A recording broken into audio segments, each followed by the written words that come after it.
Hello students, कक्षा 10वीं MP board ने आपका sample paper question paper maths का जारी कर दिया है। और देखते हैं इसमें किस प्रकार के क्वेश्चन हैं। देखिए यहाँ पे ये बिल्कुल बोर्ड की तरह ही पेपर है। इसमें टोटल क्वेश्चन आएंगे 23 और टोटल प्रिंटेड पेज कितने रहेंगे 28। सॉरी, टोटल पेज 8 है और टाइम 3 घंटे का और मैक्सिमम मार्क 75 नंबर का। टोटल क्वेश्चन 23 रहेंगे। तो देखते हैं इसमें क्वेश्चन किस किस प्रकार के क्वेश्चन हैं हमारे सामने। देखो पहला क्वेश्चन है, सही विकल्प चुनकर लिखिए। सही विकल्प चुनकर लिखिए 12, 16 और 20 का HCF क्या होगा। तो 12, 16, 20 का HCF हो जाएगा 4। 4 का इसमें सब में भाग जा रहा है तो HCF 4 होगा इसका। क्वेश्चन नंबर दूसरा है, रैखिक बहुपद की घात क्या होगी। क्योंकि रैखिक बहुपद की घात कितनी होती है, 1 होती है, तो इसका आंसर हो जाएगा डी वाला, यानी ऑप्शन नंबर डी। अब क्वेश्चन नंबर तीसरा लिखा है, समीकरण निकाय a1x plus b1y plus c1 बराबर 0 तथा a2x plus b2y plus c2 बराबर 0 के अद्वितीय हल हैं। के अद्वितीय हल होने की शर्त क्या है। तो अद्वितीय हल होने की शर्त है a1 बटे a2 बराबर नहीं है b1 बटे b2, मतलब ऑप्शन नंबर 1 इसका पहला नंबर ही सही है। चलिए अगला जो क्वेश्चन है वो हमारे सामने ये है, द्विघात समीकरण ax स्क्वायर, द्विघात समीकरण ax square plus bx plus C बराबर 0 में ए नॉट इक्वल 0 में दो बराबर वास्तविक मूल होंगे यदि, जब मूल बराबर होते हैं तो डी का मान 0 के बराबर होता है। डी का मान 0 का बराबर मतलब डी बराबर होता है बी स्क्वायर माइनस 4ac, यानी कि इसका जो ऑप्शन नंबर डी है ये बिल्कुल सही हो जाएगा। Option number D B square minus 4ac बराबर 0। चलिए क्वेश्चन नंबर 5वां जो है कि एपी -3 -1/2 -3 -1/2 और 2 का 11वां पद क्या होगा। तो इसमें nवां पद का जो सूत्र है वो हम लगाएंगे, 11वां पद हो जाए निकाल लेंगे आराम से। a प्लस ए 11 बराबर कितना हो जाएगा, a प्लस 10d, क्योंकि a का मान -3 दिया है। a का मान कितना है -3, a का मान -3 है और d का मान दिया है हमको, यहाँ से ये बढ़ते हुए क्रम में है, यानी d का मान कितना है 3/2। 3/2 अगर हम d का मान रख देंगे तो हमारा आंसर आ जाएगा, इसमें ऑप्शन क्या दिया है देखते हैं। 11वां पद निकालना है तो a बराबर -3 है, क्योंकि 11वां पद के लिए फॉर्मूला हम लगाएंगे a प्लस 10d, क्योंकि d का मान कितना है 3 के बाद कितना आ रहा है, 1.5 के बाद कितना, आधे के बाद 2 आ रहा है, मतलब कि 2.5 हो जाएगा। घटाएंगे तो कितना होगा 2.5, मतलब 2 में से अगर ये घटाएंगे 2 माइनस और माइनस की जगह प्लस हो जाएगा, क्योंकि 2 बार माइनस होगा, और 1/2 2.5, तो ये बन जाएगा आपका, डी की जगह 2.5 रखेंगे तो ये बनेगा आपका 25 में से 3 घटाओगे तो 22 बन जाएगा, यानी ऑप्शन नंबर बी सही इसका आंसर हो जाएगा। चलिए अब अगला क्वेश्चन करते हैं। अगला क्वेश्चन है, बिंदु P -7, और Q -2 और 3 के बीच की दूरी बताइए क्या होगी। तो बीच की दूरी का सूत्र लगाएंगे, तो यहाँ पे -7 दिया है, -7 और -2, ये दोनों एक से चिन्ह के हैं तो ये दोनों घट जाएंगे, यानी कि 5 बन जाएगा। 7 में से 2 घटा देंगे 5 बना, 5 का वर्ग कर देंगे प्लस, और फिर ये 7 और 3 है, ये माइनस का 3 दिया है तो यहाँ प्लस का 7 है। जब एक दूसरे अपोजिट चिन्ह है तो इन दोनों को जोड़ देंगे, तो 7 और 3 10, 10 पे घात 2, 10 पे घात 2 करेंगे तो ये बनेगा 100 और ये बनेगा 25, और दोनों को जोड़ेंगे तो 125, और 125 का वर्गमूल निकालेंगे तो 5 वर्गमूल 25, 5 रूट 5, तो आंसर ए वाला हमें प्राप्त हो जाएगा। चलिए अब अगला क्वेश्चन देखते हैं। अगला क्वेश्चन क्या लिखा है, रिक्त स्थानों की पूर्ति कीजिए।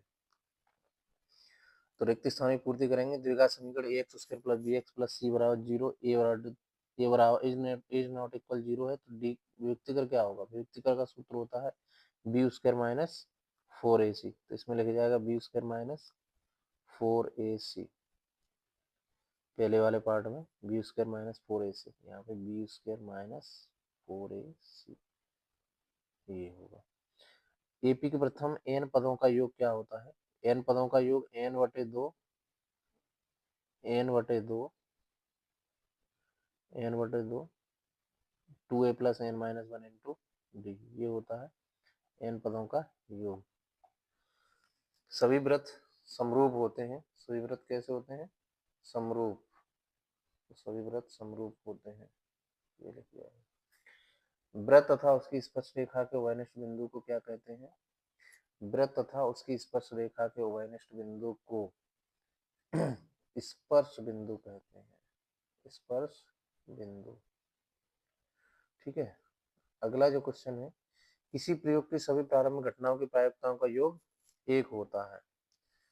वृत्त के किसी बिंदु पर स्पर्श रेखा और स्पर्श बिंदु से जाने वाली त्रिज्या पर लंब होती है। यहाँ पे लंब यानी परपेंडिकुलर होती है।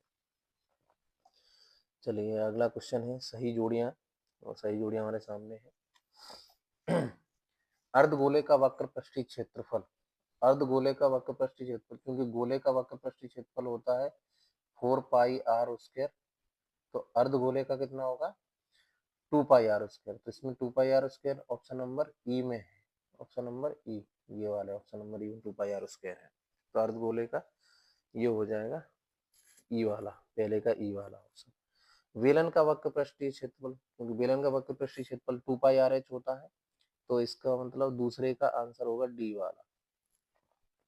एक वृत्त के त्रिज्य खंड का क्षेत्रफल, वृत्त के त्रिज्य खंड का क्षेत्रफल थीटा बटे 360 पाई आर स्क्वायर यानी एफ वाला, इसका आंसर हो जाएगा।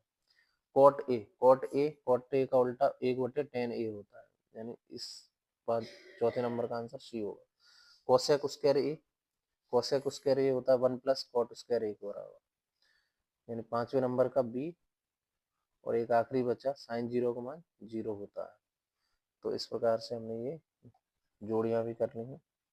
चलिए अब देखते हैं आगे अगला जो क्वेश्चन है, सत्य सत्य हमको दिए हैं। सत्य सत्य किस प्रकार से होंगे? समीकरण x माइनस 2 पे घात 2 प्लस 1 बराबर 2x माइनस 3 एक द्विघात समीकरण है या नहीं? इसे हम सॉल्व कर लेंगे। इसका x माइनस 2 का होल स्क्वायर खोलेंगे और सॉल्व करेंगे, तो ये द्विघात समीकरण है। सॉल्व करने पर निकल के आता है द्विघात समीकरण है। अगला जो क्वेश्चन आपके सामने है, वो लिखा है कि AP 3/2 1/2 माइनस 1/2 माइनस 3/2 का सार्वंतर -2 है या नहीं? क्योंकि सार्वंतर -2 नहीं निकलता इसका, इसका सार्वंतर 1 निकल के आता है, इसलिए ये असत्य हो जाएगा। अगला ये क्वेश्चन नंबर तीसरा है, सभी समद्विबाहु त्रिभुज समरूप होते हैं। सही है, सभी समद्विबाहु त्रिभुज कैसे होते हैं? समरूप होंगे।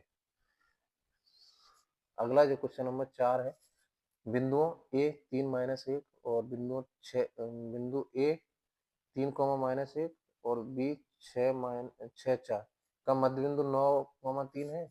मध्य बिंदु का सूत्र लगा के इसका आंसर निकलता है 9/2 और 3/2। तो यहाँ पे 9, 3 लिखा है, तो ये असत्य हो जाएगा। किसी घटना, अगला क्वेश्चन नंबर 5, किसी घटना ई के लिए पी ई नॉट बराबर है 1 माइनस पी ई, ये सही है, बिल्कुल सत्य है, प्रायिकता का क्वेश्चन है। क्वेश्चन देखते हैं। अगला क्वेश्चन क्या है हमारे सामने, प्रत्येक प्रत्येक शब्द के एक शब्द या वाक्य में उत्तर देना है हमको। कौन कौन समरूपता कसौटी क्या होती है वो लिखना है। तो कौन कौन समरूपता कसौटी क्या होती है? तो ऐसे दो त्रिभुज जिनके उनके संगत कोण बराबर हो, तो वो कौन कौन समरूपता कसौटी के अंतर्गत आते हैं। तो अगला जो क्वेश्चन है, बिंदुओं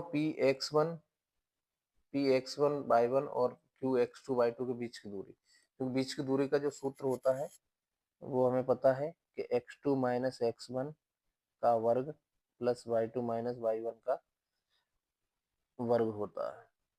तो ये आराम से लिख सकते हैं। दृष्टि रेखा की परिभाषा लिखिए।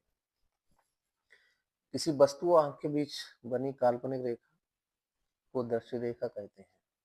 मान लीजिए अपन यहाँ हमारी आंख है और यहाँ कोई वस्तु को हम देख रहे हैं, तो इन दोनों के जो बीच काल्पनिक रेखा जो बनती है उसको दृष्टि रेखा कहा जाता है।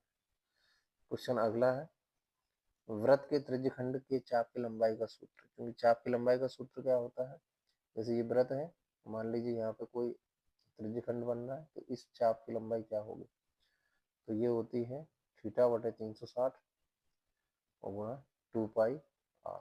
तो ये चाप की लंबाई का सूत्र है। अगला जो क्वेश्चन है, एक वृत्त की कितनी स्पर्श रेखाएं हो सकती हैं। तो स्पर्श रेखाएं तो अनंत हो सकती हैं, क्योंकि वृत्त का अनंत बिंदु होते हैं, तो इसलिए वृत्त पर अनंत स्पर्श रेखाएं हो सकती हैं। अब क्वेश्चन नंबर अगला 6वां, अवनमन कोण की परिभाषा क्या है। अवनमन कोण की परिभाषा लिखिए। तो अवनमन कोण की परिभाषा, मान लीजिए किसी यहाँ पे कोई है, यहाँ पे कोई व्यक्ति है और यहाँ इस वस्तु को देख रहा है, तो यहाँ से जब ये देखेगा तो इसकी जो दृष्टि रेखा है वो इस व्यक्ति से इस वस्तु के बीच बनेगी, और जो क्षैतिज रेखा ये बनेगी। यानी हम कह सकते हैं दृष्टि रेखा और क्षैतिज रेखा के बीच बने कोण को अवनमन कोण कहते हैं। लेकिन ये जो क्षैतिज रेखा है वो उस वस्तु से ऊपर की ओर होनी चाहिए। ये जो क्षैतिज रेखा है वो वस्तु से ऊपर की ओर होनी चाहिए, या फिर हम ये कह सकते हैं हम ऊपर से नीचे की ओर जब हम देखते हैं तो अवनमन कोण बनता है। इस प्रकार हमने ये सभी क्वेश्चन कर लिए हैं। ये बहुत इंपॉर्टेंट होने वाला है। ये एमपी बोर्ड ने जारी किया मॉडल पेपर है, और ये सभी बच्चों को लगाना चाहिए और इससे अच्छे मार्क्स आने की उम्मीद है। Okay, thank you.